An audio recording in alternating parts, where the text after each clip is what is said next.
In one of the most ridiculous rulings I've seen so far, a judge has ruled that AP deserves access to the Oval Office and Air Force One as long as other media are there.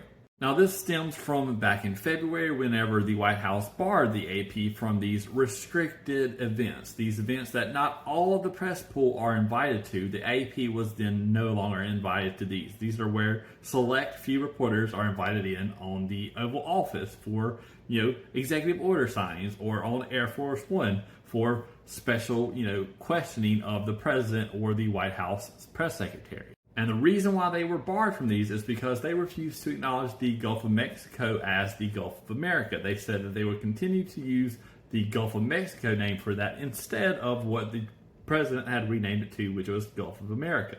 And in a 41-page ruling, the judge ruled that the government cannot bar journalists from public events based on their editorial choices if it allows other media access.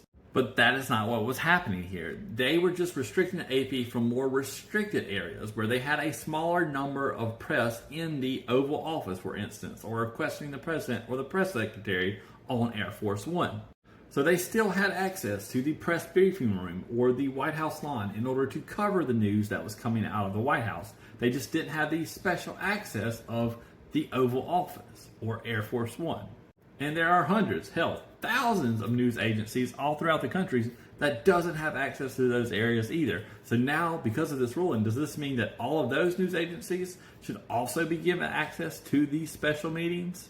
It's just an absolutely ridiculous thing to think about, and I really hope that the appeals court finds that this is an unlawful ruling and reverses course.